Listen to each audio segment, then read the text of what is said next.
प्रदेशाध्यक्ष है, थोड़ी आवाज कर दे। गांव के भाइयों बुजुर्गों, घरों में बैठी सुन रही माता और बहनों, जिस तरह से बता दिया गया, मेरा नाम महेंद्र सिंह बोदारा है। गांव मेरा फतेहाबाद जिले में, और मैं भारतीय किसान यूनियन हरियाणा का संस्थापक सदस्य हूँ।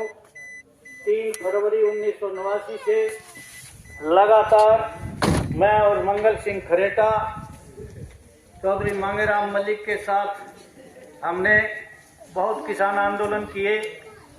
1995 तक हमने किसान आंदोलनों में सक्रिय रहे। टाटा भी लगी हमारे पर। 1982 में टाटा एक्ट जो उग्रवादियों के लिए बनाया था, उसमें भी हम लोग 46 दिन जेल में रहे। इस तरीके से 1995 तक भारतीय किसान यूनियन के आंदोलन में सक्रिय रहे। 1995 तक हमने ये पीछे मुड़ के देखा कि रोजाना धरने दे रहे हैं, प्रदर्शन कर रहे हैं, जेलों में जा रहे हैं, किसान को कुछ मिला है कि नहीं मिला। तो पता लगा कि कुछ थोड़ी थोड़ी चीजों को छोड़कर बाकी किसान को बहुत ज्यादा लाभ नहीं हुआ, क्योंकि खेती महंगी हो गई। अब मैं खेती के बारे में चर्चा करूंगा। सबसे पहले तो हमें ये जानना है कि जमीन में दाना उगने का नियम क्या, ये बहुत जरूरी है। ये पूरी धरती है और इस धरती में जमीन वही है जिसमें जीवाणुओं का जोड़ माने जमीन। जिस जमीन में एक मुट्ठी रेत में 3 करोड़ से 5 करोड़ तक जीवाणु पाए जाते हैं, वो उपजाऊ जमीन है। जैसे मनान की जमीन है, इसमें 3 करोड़ से 5 करोड़ तक एक मुट्ठी रेत में जीवाणु है, इसलिए इसमें अनाज पैदा होता है। अब जब हम बिजाई करते हैं तो जमीन का जीवाणु मरेगा, मरकर पौधे को दाने को ताकत देगा और दाना पौधा बनेगा। ये नियम है सृष्टि का। यानी कि जिस जमीन में जीवाणु है उसी जमीन में अनाज पैदा होगा। 1970 तक ना तो कोई बीज की कंपनियां थी, ना कोई डीएपी यूरिया थी। मेरे उस एरिया में यमुना का पानी लगता था। मेरे अपने खेत में 35 मन से कम नरमा कपास नहीं होता था। बीज कंपनी के नहीं थे, बीज हमारे अपने थे। और ज्यादा से ज्यादा गुजरात से बीज आ जाया करता था। गुजरात का किसान बहुत एडवांस था। वो नरमा कपास का बीज, ग्वार का बीज, ज्वार का बीज, बाजरी का बीज, वो मेरी उम्र के भाइयों को याद होगा, गुजरात का बीज आया करता था, या गंगानगर के किसान बीज बनाया करते थे। कंपनियां नहीं थी। और जब डीएपी यूरिया आई, मेरे याद है 5-5 किलो की थैली फ्री में दे देकर डीएपी यूरिया को किसान को पकड़वाया। किसान ने अपने खेत में डीएपी यूरिया डालनी शुरू की। वो 5 किलो की थैली जब डालते थे तो बहुत ज्यादा यूं लगता था कि भाई बड़ी अच्छी फसल हुई है, क्योंकि जहर है डीएपी में, यूरिया में, और वो जहर जमीन का जीवाणु मारता। अब ये वैज्ञानिक कहते हैं, सभी लीडर कहते हैं कि अगर डीएपी यूरिया नहीं आती तो देश भूख मर जाता है। ये 100% झूठी बात है, क्योंकि 1970 में डीएपी यूरिया जब आई तब सिंचित एरिया बहुत कम था। आपके यहाँ पानी नहीं लगता, और पूरे पंजाब और हरियाणा में 100 में से 45 एकड़ जमीन में पानी लगा करता था, बाकी जमीन बिरानी थी। तो फिर अनाज तो उसी हिसाब से ही होना था। जैसे जैसे स्वामीनाथन ने, मैं व्यक्तिगत तौर पर स्वामीनाथन का सपोर्ट नहीं करता हूं, मैं ये मानता हूं कि डॉक्टर स्वामीनाथन ने जो हरित क्रांति दी वो खेती की दुश्मन, और उसी हरित क्रांति की वजह से ही किसान आज दुर्दशा के और कर्जे के जाल में फंसा हुआ है। इस बात को स्वयं डॉक्टर स्वामीनाथन ने मद्रास की रैली में स्वीकार किया कि मैंने बहुत बड़ी गलती की, जल्दबाजी में मैंने ये हरित क्रांति के द्वारा डीएपी यूरिया की स्प्रे की खेती दे दी, जिसमें बहुत बड़ा नुकसान किया। और हम लोग आपको अच्छी तरह से बता दें, 1970 को जो डीएपी यूरिया आई, उस आने के बाद खेती में 40% उत्पादन घटा। पंजाब और हरियाणा के उन जिलों में आपके केवल गेहूं और चावल ही होता है, बाकी ना सरसों होती है, ना चना होता है, ना मूंग मोठ ग्वार कुछ भी नहीं होता, ना बाजरी होती। अब विकास क्या हुआ बताओ। दूसरे नंबर पर आपको मैं याद दिलाता हूं कि ये लोग कहते हैं कि डीएपी यूरिया से ही बड़ा अच्छी पैदा होती है। अगर इससे ही पैदा होती है तो रतिया में, फतेहाबाद और रोहतक की बहुत सी जमीन और पूरे पंजाब की 8 जिलों की जमीन सेम की वजह से बंजर हो गई। यानी कि सेम की वजह से जमीन का जीवाणु मर गया। अगर डीएपी यूरिया स्प्रे गेहूं या कोई भी चीज पैदा करने में सक्षम है तो जिस जमीन का जीवाणु मर गया उसमें डीएपी यूरिया स्प्रे डालकर आप पैदा करके बताओ, फसल नहीं होगी। क्यों? क्योंकि जमीन का जीवाणु मर गया। पैदा होती है जमीन के जीवाणु, करता है पैदा फसल की, और कोई डीएपी यूरिया नहीं करती।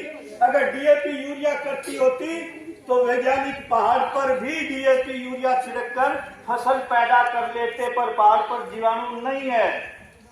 इसलिए ये समझना है कि डीएपी यूरिया फसल पैदा करने में कोई सक्षम नहीं है। जैसे अफीम आदमी के लिए कोई स्वस्थ रखने के लिए या आदमी के खाने की चीज नहीं है, पर लोग खाते हैं और बड़ा नशा हो जाता है। एक बार तो 6 महीने, साल, 2 साल बाद अफीम खाने वाला आदमी बच्चू बन जाता है, फिर उसमें वो ताकत नहीं रहती।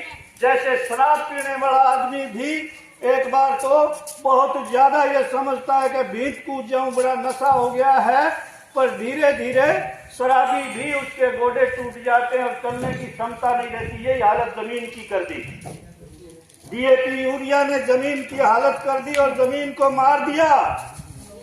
मैं याद दिलाता हूं गांव मडार के भाइयों और बुजुर्गों, 1970 से पहले हर घर में ये अपने डब्बा में और छोटी छोटी अटैचियां में या संदूका में सोने चांदी की टूमा पड़ी रहा करती। गरीब से गरीब आदमी के घर में सोना और चांदी थोड़ा बहुत होया करता था। हमारे उधर गांव में जहाँ कुएं थे, पनघट लगा करती और बहुआ छोरियां पीढ़ी हो गए पानी लेने जाया करती, झरनाट बाजा करते उधर पनघट पर जाया करती।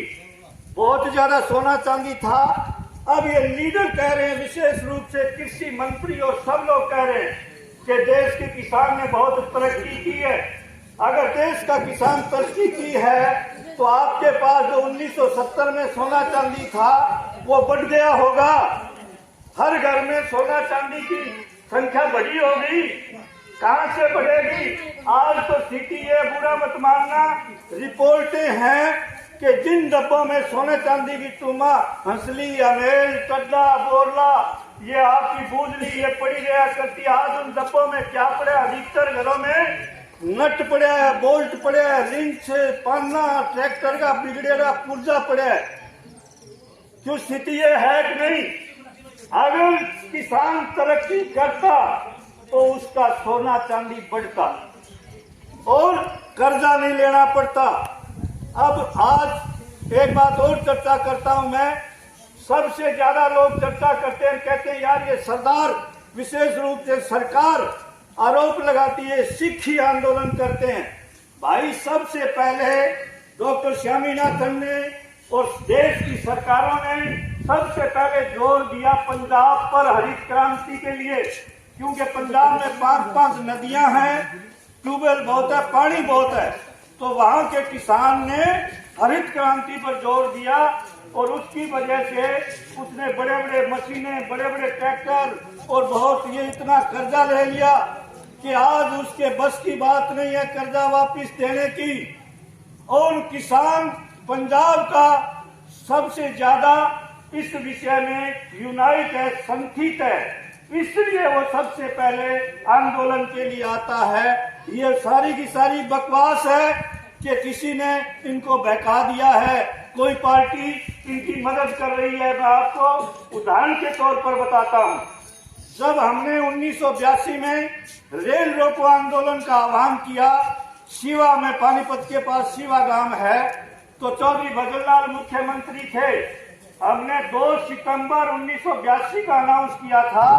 29 अगस्त को मुख्यमंत्री जो हरियाणा का चौधरी भजनलाल था, उनका बयान आता है कि ये आंदोलन उग्रवादियों से प्रेरित है और इस आंदोलन में उग्रवादी सक्रिय है। हमारे कान खड़े हो गए, हमें समझ थी कि ये आंदोलन उग्रवादियों के नाम लगाया जाएगा। उस समय सिख भारतीय किसान यूनियन हरियाणा में बहुत कम थे। मेरे यहाँ फतेहाबाद और रतिया में थे, तो रतिया में मैंने अध्यक्ष बना रखा था बलवंत सिंह गिल को। मैंने उसको मना किया कि हम पानीपत नहीं जाना है आपको। वो कहता नहीं भाई मैं जरूर जाऊंगा। अब वो 4 सिख थे कार्यकर्ता, हम लोग खड़े हैं और सीधा एक डीएसपी उस बलवंत सिंह गिल को निशाना लगाकर गोली चलाता है। साथ में खड़ा था रूपचंद नैन, उसके गोली लग गई। अगर बलवंत सिंह गिल को गोली लगती तो हरियाणा के मुख्यमंत्री भजनलाल की बात सही होती, क्योंकि सिख को गोली लग गई और वो कह रहा था कि ये तो उग्रवादियों का आंदोलन है। अगर सिख गोली से उस समय मर जाता तो वो आंदोलन उग्रवादियों के नाम लग जाता। ऐसे सरकारें किसान आंदोलन को बदनाम करने के लिए इस तरह की बातें और इस तरह की चर्चाएं करती है। तो किसान भाइयों और बुजुर्गों, अब हम जो आपको ये कहते हैं कि डीएपी यूरिया का विरोध करो, तो आपके एकदम यूं का मारे जावांगे। क्या करें? डीएपी यूरिया अगर नहीं बीजांगे तो फसल को नहीं हुए, और बीज अगर कंपनी का नहीं जाएंगे तो फसल को नहीं हुए। भाई 70 से पहले होती थी, आज क्यों नहीं होगी? हाँ, इसलिए नहीं होगी कि जमीन थोड़ी कंडम हो गई, कमजोर हो गई। उसके लिए हमने 7 घटक वाली खेती की है। सबसे पहले ये जो कूड़ा कचरा है, खेत में खरपतवार है, नरमे कपास की छटियों का जो कचरा है, उसको गड्ढों में डालकर उसको गड़ाओ, कंपोस्ट बनाओ।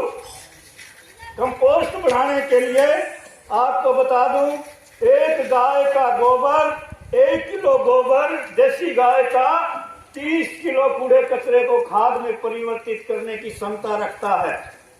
क्योंकि देसी गाय के 1 ग्राम गोबर में 3 से 5 करोड़ तक जीवाणु पाए जाते हैं। ये दुनिया के वैज्ञानिकों की रिपोर्ट है। इसलिए हमारे ऋषि मुनियों ने कहा कि गाय के गोबर में लक्ष्मी का वास। गाय के गोबर में लक्ष्मी का वास इसलिए बताया कि गाय के 1 ग्राम गोबर में 3 करोड़ से 5 करोड़ तक जीवाणु पाए जाते हैं। नौजवान दोस्तों और किसान भाइयों, फसल को चाहिए 16 पौष्टिक तत्व। हर फसल में 16 तत्व चाहिए। हम तो 2 ही तत्व दे रहे हैं, एक तो नाइट्रोजन यूरिया के द्वारा और डीएपी के द्वारा फास्फोरस, बाकी 14 तत्व हम नहीं दे रहे हैं। इसलिए जो गेहूं, जो चीज, जो सब्जी हम खाते हैं, आज जोड़ों के दर्द की बीमारी बहुत हो गई है। साइटिका, शुगर, हार्ट का पेशेंट और आपकी कैंसर, ये 4 बीमारियां बहुत ज्यादा संख्या में बढ़ी है। क्योंकि हम जो खाद्यान्न खाते हैं, हम जो भोजन खाते हैं, उसमें ना तो कैल्शियम है, ना पोटास है, ना जिंक है, ना आयरन है। हमने तो केवल फास्फोरस और नाइट्रोजन दे दिया, केवल 2 ही तत्व दिए, बाकी 14 तत्व हमारी ना सब्जी में है, ना हमारी गेहूं चावल में है। इसलिए बीमार होते जा रहे हैं। आज सबसे बड़ी समस्या ये है कि बीमारियां बहुत बढ़ गई है। उसके पीछे कारण है कि डीएपी यूरिया का खाना। दूसरे नंबर का कारण है कि हमने अपनी रसोई का भोजन छोड़ दिया। हमारे बुजुर्गों ने, ऋषि मुनियों ने हमारी रसोई में 5 तरह की चीजें जरूरी बताई थी। एक तो खिचड़ी, दलिया, कड्डी, राबड़ी और दाल।